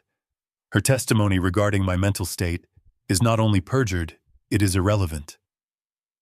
I walked back to my table and sat down. I straightened my tie. I looked at Tiffany. She wasn't crying anymore. She was staring at me with pure, unadulterated fear. She realized then that she hadn't brought a confused old man to court. She had brought a shark, and she had just stepped into his tank. But I wasn't done. The nurse was just the opening act. I looked at James Sterling and nodded. It was time for the main event. It was time to play the tapes. James did not give the room time to recover from the nurse's confession. He signaled to the court clerk to cue the next file on the monitor. Your Honor, James said, his voice cutting through the murmurs of the gallery. The petitioner claims my client is incapable of managing his finances. We would like to submit into evidence a video recording from the Queen's branch of a notary service dated 6 months ago. The screen flickered to life. It showed the interior of a small, nondescript office. The timestamp in the corner marked the date and time precisely. The door opened, and Brad walked in. He looked confident, arrogant, the way he always looked when he thought he was the smartest person in the room. Following him was an elderly man who was definitely not me. He was stooped over a cane, wearing a hat pulled low and a surgical mask that obscured most of his face. He was a caricature of old age, a prop hired for a few $100s. The courtroom watched in stunned silence as Brad guided the imposter to a desk. They watched as the notary presented a stack of loan documents. They watched as the man forged my signature, Harrison Caldwell, over and over again on the mortgage papers for the Hamptons estate. And then the most damning moment of all played out in high definition. Once the notary turned her back to make a copy, Brad high-fived the imposter. It was a gesture of celebration of successful theft. I looked at Brad. He was gripping the arms of his chair so hard, his knuckles were white. He wasn't looking at the screen. He was looking at the exit sign. That is a forgery, James stated simply. That is wire fraud. That is identity theft. And that is how the petitioner's husband secured a $4 million loan against a property he does not fully own. Tiffany's face had gone from pale to a ghostly, translucent white. She stared at the screen, her mouth slightly open. She knew about the money troubles, she knew about the need for cash, but seeing the brazen criminality of it, the crude impersonation of her own father, seemed to break something in her. Or perhaps she was just realizing that her getaway driver had driven them straight off a cliff. But we are not done, James continued. He tapped his tablet. The video vanished, replaced by a black screen with a sound wave visualizer. We also submit into evidence an audio recording taken 3 days ago from the personal vehicle of Mr. Brad Barnes. Objection! Cohen shouted, desperate to stop the bleeding. This is illegal surveillance. It is inadmissible. It was obtained via a cybersecurity audit authorized by the account holder of the device. James countered smoothly, lying only slightly about the phishing link. It goes to the character and intent of the interested parties. Play it, I said from my seat. Judge Thorne looked like he wanted to vanish. He knew whatever was on that tape was going to be bam, and he had taken $50,000 to protect these people. But with the nurse's perjury and the video of the forgery, he had lost control of his courtroom. Overruled, the judge mumbled, wiping sweat from his forehead. The audio began. The hum of the engine filled the silent courtroom.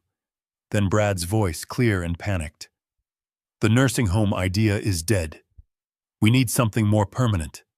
Something that looks like an accident. A gasp went through the gallery.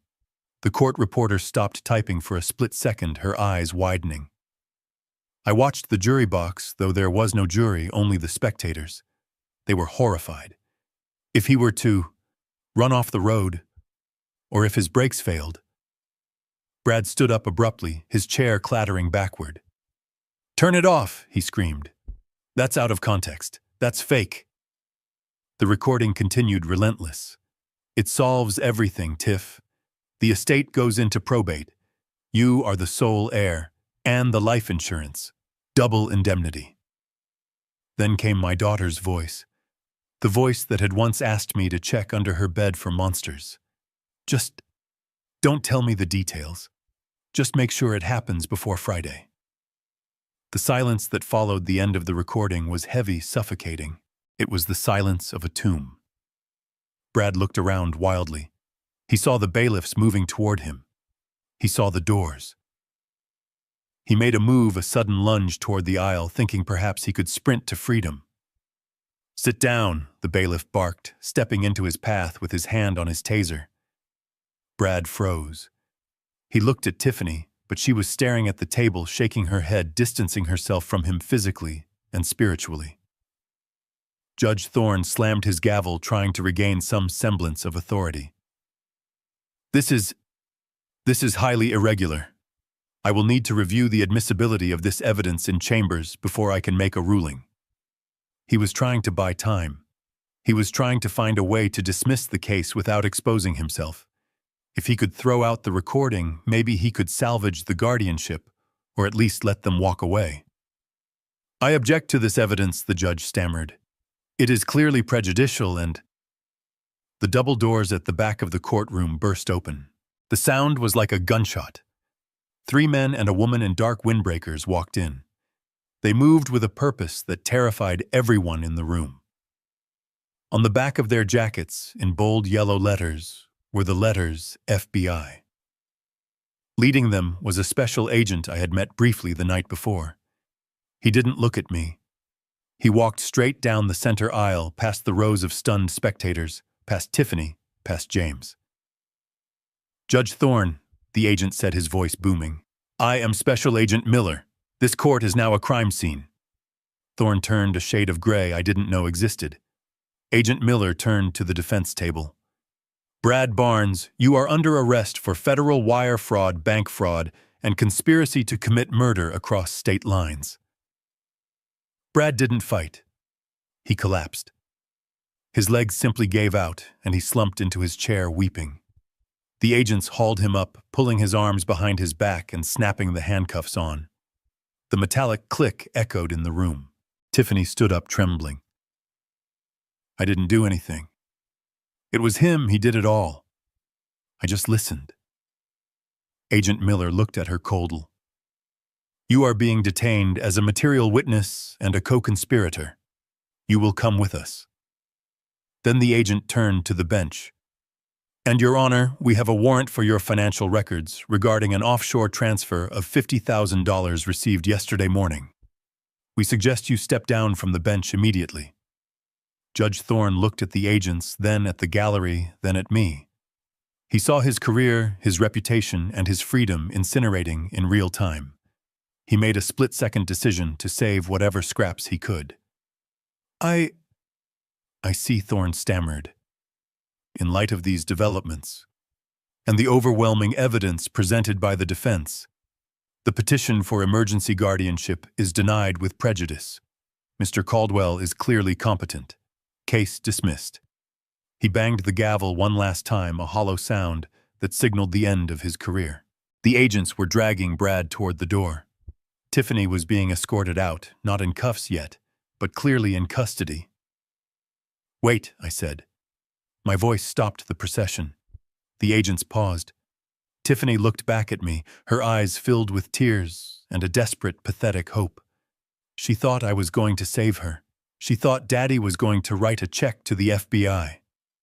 I stood up and picked up the leather folder James had prepared. "I have one thing to add to the record," I said, addressing the court reporter and the room at large. Since my competency has been established and the petition dismissed, I am executing a new will and testament effective immediately. I pulled the document out and held it up. This document contains a no contest clause, also known as an in terrorem clause. It states that because Tiffany Caldwell Barnes has attacked my estate and attempted to have me declared incompetent without cause, she is immediately and irrevocably disinherited. Tiffany let out a sound that was half scream, half sob. She receives nothing. I continued, my voice unwavering. Not the house, not the trust, not a single dollar of my $24 million estate. Everything has been transferred to a trust for the benefit of my niece, Maya Caldwell, and various charitable organizations. Tiffany broke free from the agent's light grip and ran toward the railing. She didn't look sad. She looked rabid. "You can't do that," she screamed, her face twisted and ugly. "That is my money. I am your daughter. You owe me. That is my money." I looked at her, Hilly. Looked at her for the last time. I saw the greed that had consumed her. I saw the stranger she had become. I walked up to the railing until I was face to face with her. "It was never your money, Tiffany," I said, my voice low and cold as ice. "It was my money. I earned it. I built it. And you just lost the privilege of ever touching a cent of it." The agents grabbed her arms and pulled her back. She was screaming as they dragged her out of the courtroom, screaming about what she was owed, screaming about fairness. Brad was weeping silently as he was led out behind her. I stood alone in the center of the room. James Sterling put a hand on my shoulder. "It is done, Harrison," he said softly. "It is over." I looked at the empty door where my family had just been taken away. I felt a profound exhaustion settle into my bones, but beneath it there was a clean, solid foundation. The rot was gone. The structure would hold. I turned to James. "Let's go get a drink," I said. "I believe I have a bridge to inspect." The sound of Brad's handcuffs ratcheting tight was the only thing audible over his pathetic sobbing. As the federal agents hoisted him to his feet, the man who had strutted through my home like he owned it, who had driven my cars and drunk my scotch, completely disintegrated. He didn't look at me. He looked at his wife. He looked at Tiffany with a mixture of terror and sudden vicious hatred. "It wasn't my idea," he screamed, his voice cracking as he struggled against the agent's grip. "She made me do it. She told me to fix the money problem. She told me you were too old to notice." Tiffany froze, her eyes widening as her husband threw her to the wolves to save his own skin. Brad continued to shout as they dragged him toward the double doors, babbling about how he was just trying to keep up with her demands, how she needed the house, the clothes, the status. It was a disgusting display of cowardice, but it was also the final confirmation of everything I had suspected. There was no loyalty among thieves, even when they were married. Tiffany was not handcuffed immediately, but she was flanked by 2 agents who informed her she was being detained for questioning regarding her role in the wire fraud conspiracy. She looked at me one last time before they led her away. She didn't look angry anymore. She looked shattered.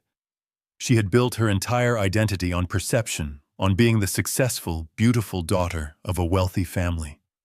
In the span of an hour, that identity had been legally and publicly executed. The days that followed were a blur of headlines and legal motions. The story was too perfect for the tabloids to resist. The prominent engineer, the greedy daughter, the desperate son-in-law, the attempted murder plot. My face was on the news, but so was theirs. For Tiffany, the social fallout was more lethal than any prison sentence. The New York Real Estate Board convened an emergency hearing and revoked her license permanently, citing moral turpitude and fraud. Her face, once plastered on bus stops and luxury listing websites, became a symbol of avarice. Her friends, the social climbers she had desperately tried to impress, vanished like smoke. She was radioactive. She was held in custody for 3 days before a judge granted her bail set at an amount that required her to liquidate her jewelry and empty her personal savings account just to secure a bond. She walked out of the detention center with an ankle monitor and nowhere to go. Her home in the Hamptons was a crime scene. Her apartment in the city was being seized by creditors. She was homeless, jobless, and famous in the worst possible way. 1 month later, I received a message through her public defender. She wanted to see me. She was staying in a cheap extended stay motel in Queens, the only place that would take her with her credit rating destroyed and her face on the news. I debated not going.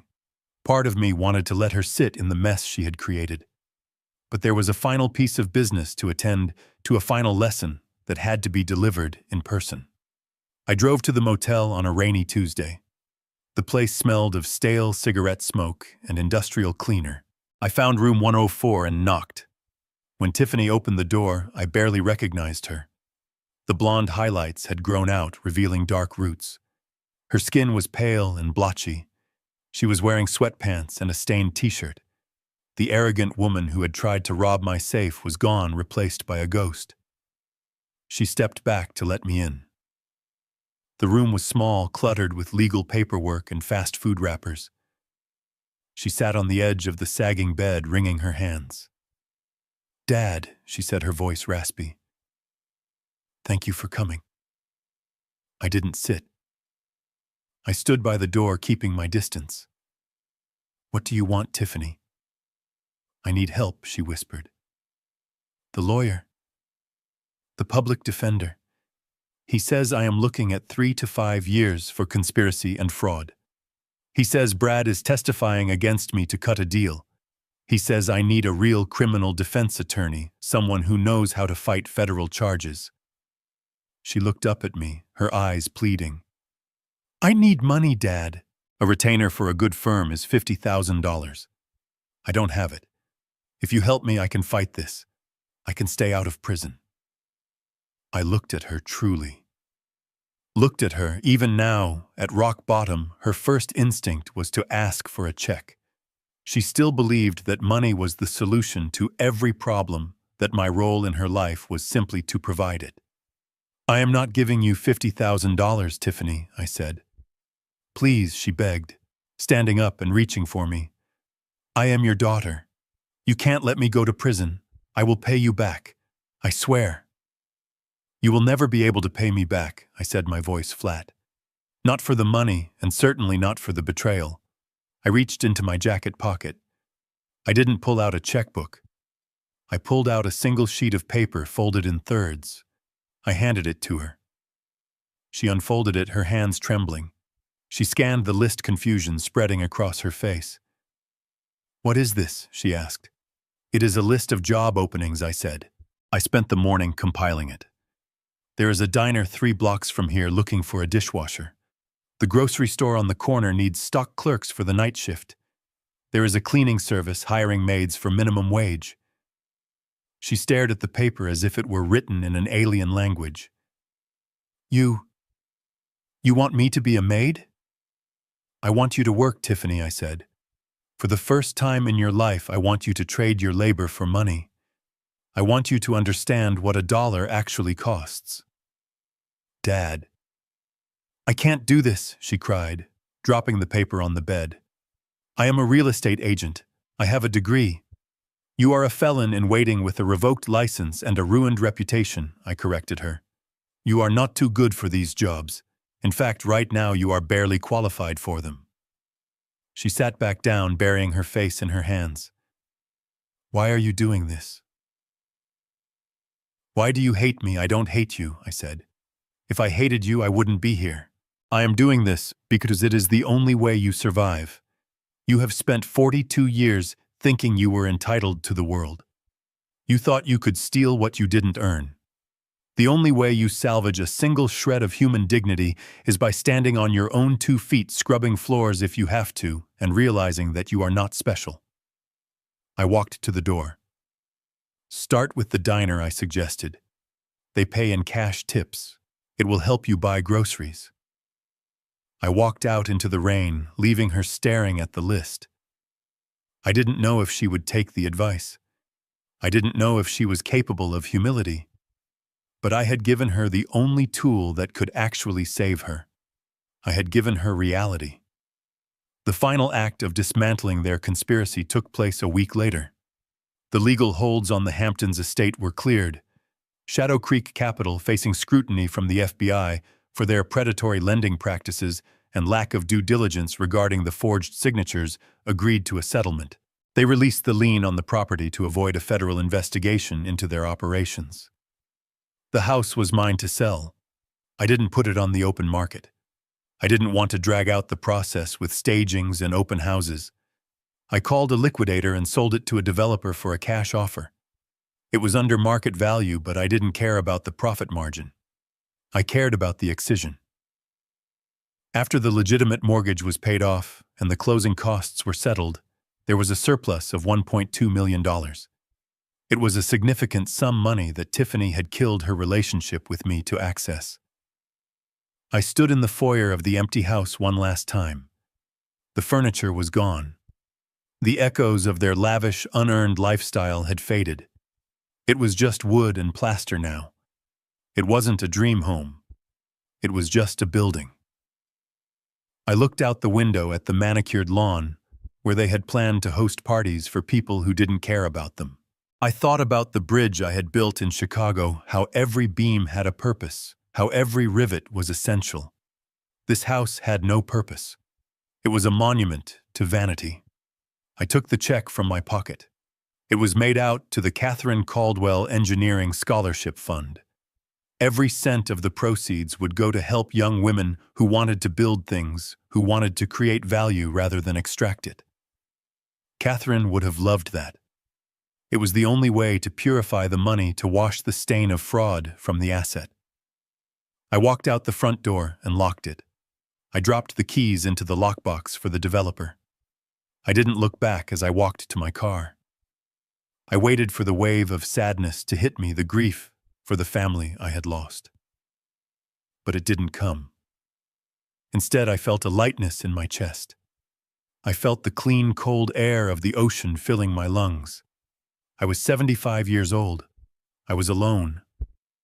But I was free. I had faced the worst betrayal imaginable, and I had not just survived it. I had engineered a solution. I started the engine of my Jaguar. The hum of the motor was steady and strong.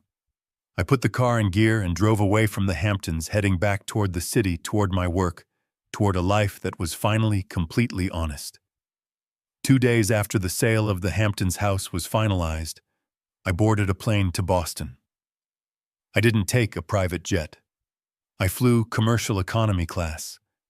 It was a small personal test to see if I could exist in the world without the armor of luxury I had worn for so long. I found that I didn't mind the cramped legroom. It felt real. It felt like the world I had come from before I built my fortune. I went straight to a small, cluttered coffee shop near the MIT campus. It was raining, a cold New England drizzle that soaked into the bones. I sat in a booth in the back and waited. 10 minutes later, the bell above the door chimed, and a young woman walked in. She was wearing a heavy coat that had seen better days and carrying a backpack that looked heavy enough to contain concrete samples. It was Maya, my son's daughter. The granddaughter I had let slip away into the periphery of my life while I was too busy managing Tiffany's crises. She didn't see me at first. She went behind the counter, tied on an apron, and started her shift. She was 25 years old, a graduate student in structural engineering, working as a barista to pay her rent. She looked tired. Her eyes had dark circles underneath them, but her hands moved with efficient, practiced grace as she made cappuccinos and wiped down tables. She wasn't complaining. She wasn't asking for a bailout. She was working. I waited until there was a lull in the line before I approached the counter. I ordered a black coffee. When she looked up to take the money, she froze. Her eyes, which were the same shape as my late wife's, widened in surprise. "Grandpa Harrison," she asked, wiping her hands on her apron. "Hello, Maya," I said. "I hope I am not interrupting your shift." "No, not at all," she stammered.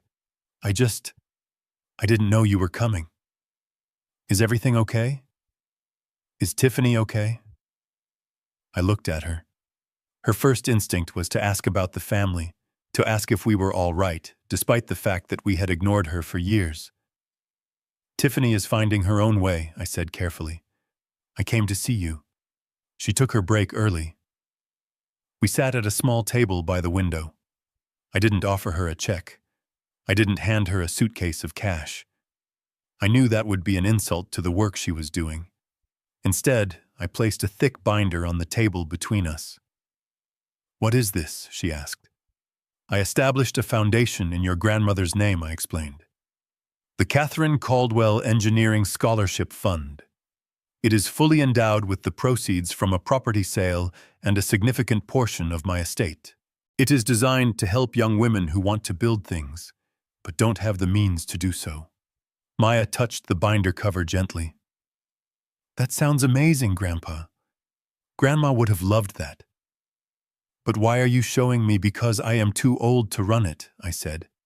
"And I don't trust anyone else to understand the vision. I need a trustee. I need someone to review the applications, to manage the grants, to ensure the money goes to builders, not talkers." I opened the binder to the page outlining the trustee's compensation.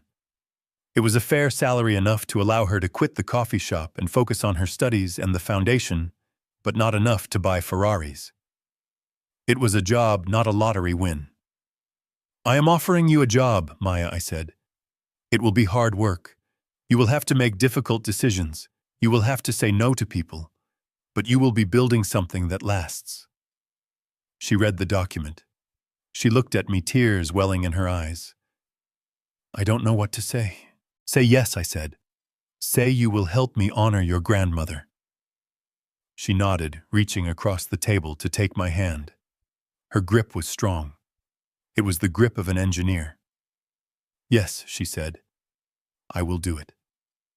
I left Boston that evening feeling lighter than I had in 20 years. I hadn't just given away money.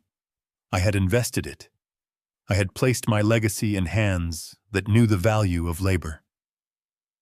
A year passed. I turned 76. My life in New York City settled into a new rhythm, one that was quieter, but infinitely more satisfying. I didn't spend my days worrying about stock markets or responding to emergency texts from family members needing bail money. I went back to work, but not for profit. I volunteered as a senior consultant for Habitat for Humanity and other urban renewal nonprofits. I spent my mornings on construction sites in the Bronx and Queens, wearing a hard hat and reviewing blueprints with project managers who were young enough to be my grandchildren. They didn't care about my bank account. They cared that I knew how to calculate load distribution on a retrofitted beam. They respected me for what I knew, not what I owned. In the afternoons, I walked to Washington Square Park. I joined the chess club that gathered near the stone tables. My opponents were retired teachers, taxi drivers, and street hustlers. We played for pride, sometimes for a few dollars. There was a man named Saul, a former history professor, who beat me 3 times out of 5. We talked about politics, about history, about the architecture of the city. He didn't know I was a millionaire. To him, I was just Harrison, the guy who played a solid Sicilian defense but was weak against knights. It was a simple life. It was an honest life. It was the life I should have been living all along. One rainy afternoon in November, the mail arrived. Among the utility bills and the architectural journals, there were 2 envelopes that stood out. One was a plain white envelope with a prison stamp on the corner. The other was a cheap, store-bought postcard with a picture of a generic sunset. I sat in my library, the same room where I had once decided to destroy my family, to save myself, and I opened them. The letter was from Brad. He was 2 years into his 12-year sentence. The handwriting was jagged, angry. He didn't apologize. He didn't ask for forgiveness. He blamed me. He wrote about how unfair the judge was, how the system was rigged, how I had set him up. He wrote that he spent every day thinking about how I had ruined his life. He claimed he was a victim of my ego. I put the letter down. He hadn't changed. Prison hadn't humbled him. It had only calcified his narcissism. He would spend the next decade rotting in his own resentment, never understanding, that he held the key to his own cell in the form of accountability. I picked up the postcard. It was from Tiffany. She was living in a small town in Ohio now, working as a cashier at a discount grocery store. She wrote that her feet hurt. She wrote that the customers were rude. She wrote that she missed her old life. "I hope you are happy, Dad," she scrawled at the bottom. "I hope your money keeps you warm at night because you have nothing else. You chose your wallet over your daughter. I will never forgive you." I looked at the words. They were meant to hurt. They were meant to dig into the old wounds of guilt and regret. But as I read them, I realized the skin had healed over. The words just slid off. She was working. She was standing on her feet. She was earning a wage. She hated it. She hated me, but she was surviving. And in a strange, twisted way, that was the greatest gift I could have given her.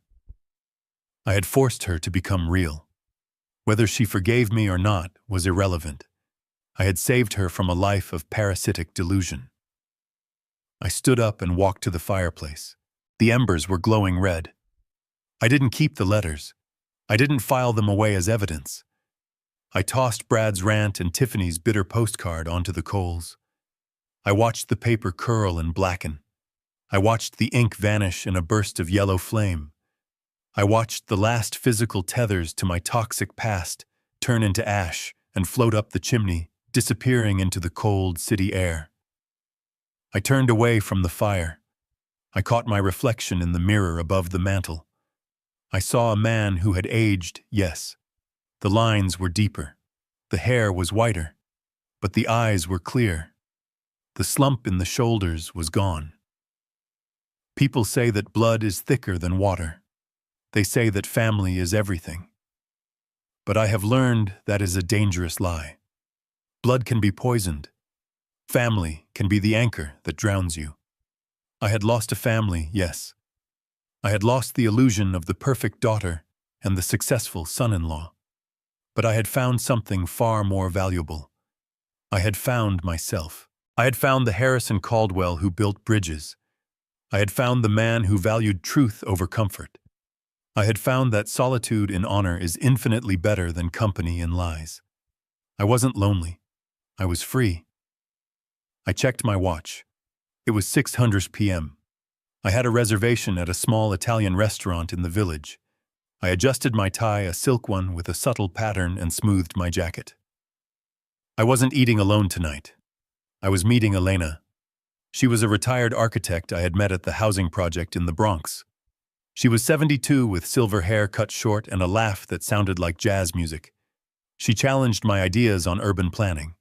She drank her coffee black. She didn't need my money. She had her own pension and her own life.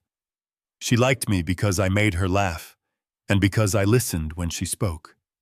I walked out of the brownstone and locked the door behind me. The air was crisp, smelling of rain and autumn leaves. I walked down the steps and onto the sidewalk, my stride long and purposeful. I didn't look back at the empty house. I looked forward down the street toward the subway station, toward the restaurant, toward the future. My lawyer had told me to call him immediately. He had told me the terrible truth about my daughter. It had been the worst day of my life. But as I merged into the stream of New Yorkers, just another face in the crowd, I realized that terrible truth had set me free. The demolition was complete. The site was cleared. And now, at 76 years old, I was finally ready to build something new.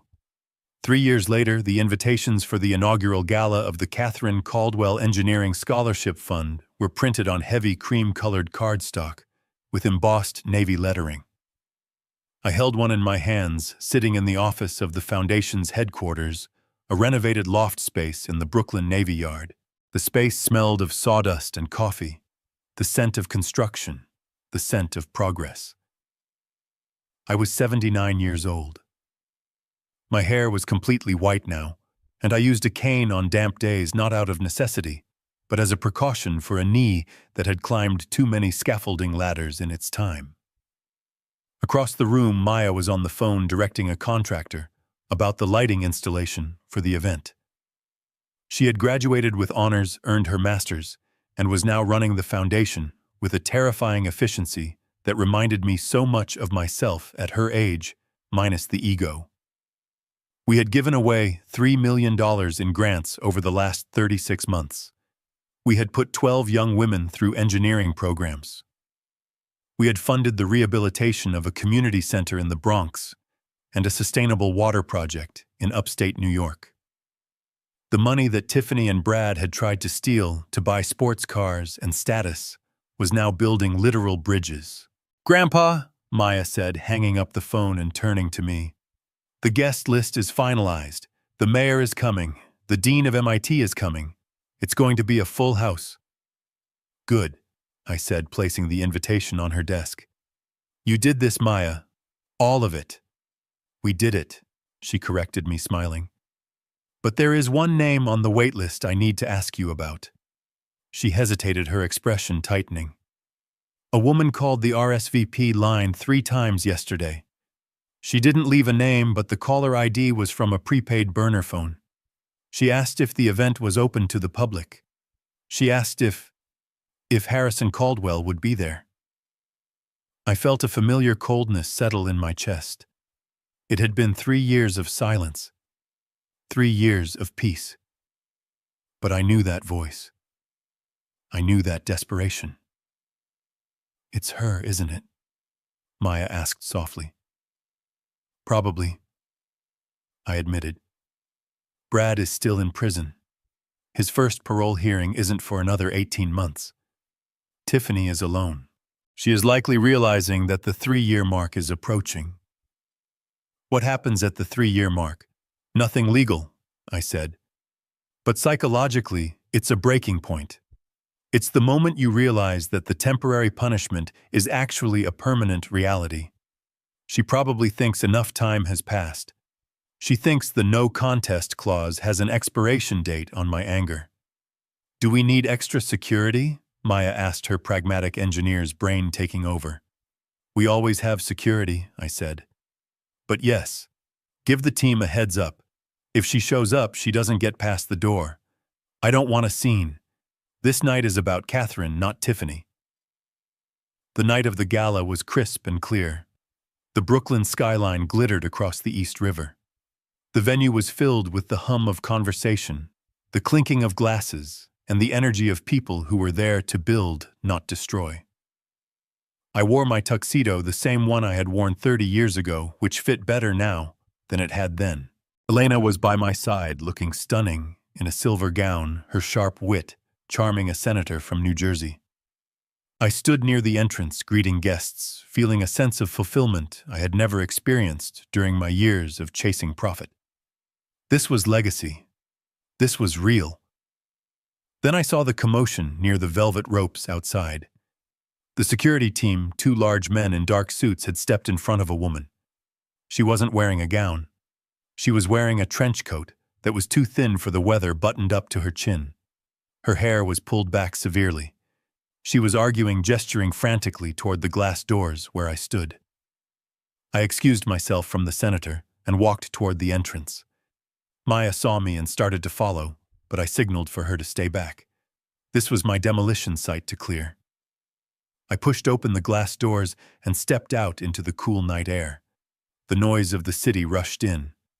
"I am his daughter," the woman was screaming. "You can't keep me out. I just want to wish him congratulations. I have rights." "Tiffany," I said. She froze. She turned to look at me. The years had not been kind. The stress of poverty, of standing on her feet all day, of living in a world that didn't care about her last name, was etched into the lines around her mouth and eyes.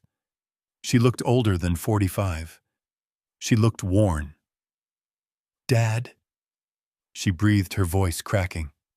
She took a step forward, but the security guard put out a hand to stop her. "Let her speak some," I told the guard. "But don't let her pass the rope."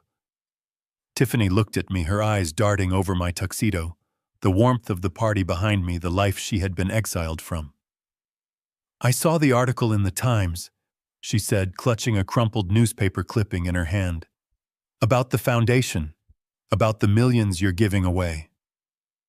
It is a good cause, I said neutrally.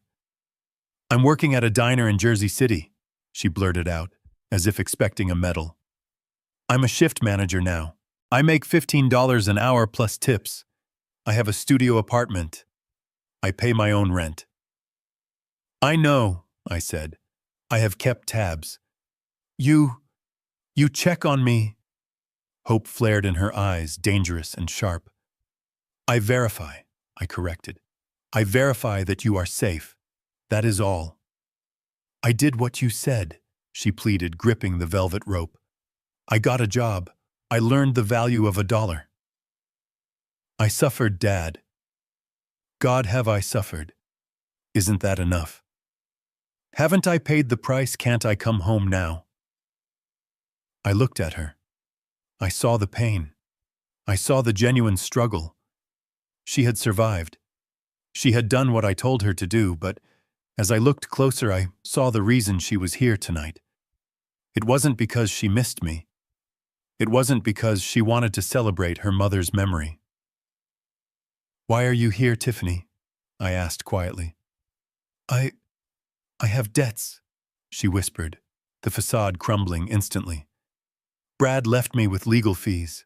The IRS came after me for the back taxes on the unreported income from the laundering scheme. They are garnishing my wages. I can't live like this, Dad. I'm drowning. I see you giving away millions to strangers, to Maya, and I'm your daughter. Just a little help. Just a loan. Please. The sadness I felt was profound, but it wasn't surprising. She hadn't changed.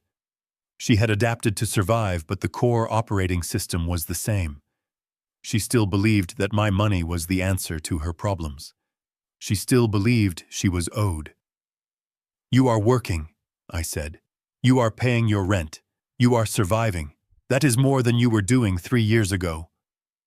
But I'm poor, she hissed, her anger resurfacing. I'm a nobody. Do you know how humiliating it is to serve coffee to people I used to go to parties with? It is honest work, I said. There is no shame in it unless you bring the shame yourself. I am suing, she spat out, desperation turning to threats. I spoke to a lawyer. He says the no contest clause might be challengeable if I can prove undue influence from Maya. He says I can tie this foundation up in court for years. I sighed. It was the threat I had been waiting for, the final test.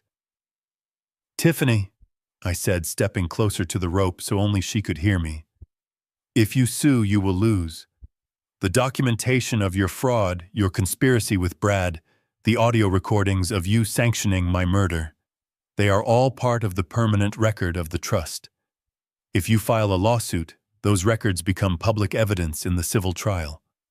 Right now, your criminal record is sealed as part of your plea deal. If you attack the will, everything opens up. The world will know you didn't just steal. You agreed to kill. Her face went white.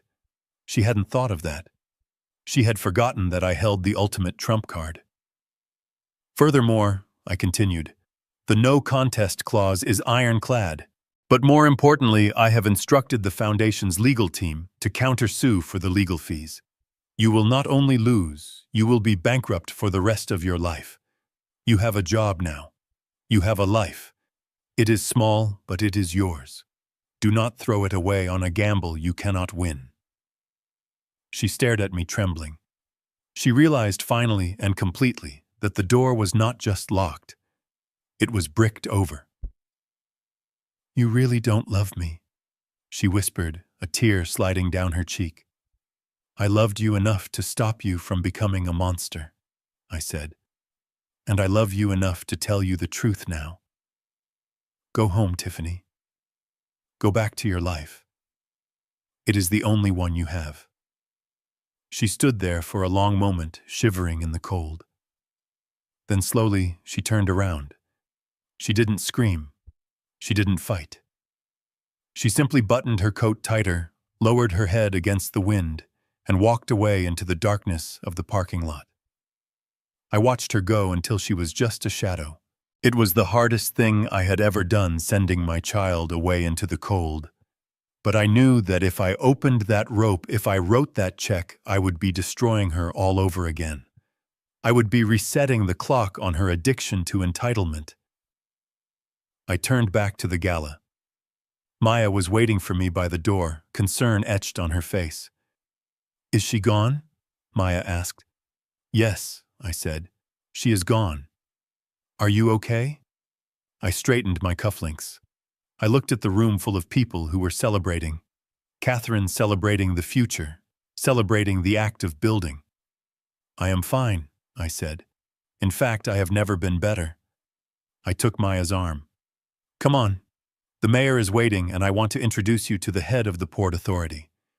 He has a project in Queens that needs a structural engineer with a vision." We walked back into the light. The music swelled. The laughter rose. I was Harrison Caldwell. I was 79 years old. I had built bridges of steel and concrete, and I had burned bridges of toxicity and greed. And as I looked at my granddaughter, the true heir to my spirit, I knew that the foundation I had laid would stand long after I was gone. The inspection was complete. The structure was sound. The legacy was safe. Here is the lesson learned and the call to action to conclude the story. The most painful lesson of my life was realizing that my generosity had become a weapon used against me. I thought providing endlessly for my daughter was an act of love, but without boundaries, it was an act of destruction. It taught her entitlement instead of gratitude. I learned that true family isn't defined by DNA, but by mutual respect and integrity. We often fear that saying no will cost us the people we love, but the truth is the people who only stay for the yes were never really with us to begin with. Protecting your dignity is the ultimate legacy. If this story resonated with you, please hit the like button and subscribe to the channel for more stories about standing your ground. Let me know in the comments. Have you ever had to make a difficult decision to cut off a toxic family member to save yourself? I read every single one, with love and respect.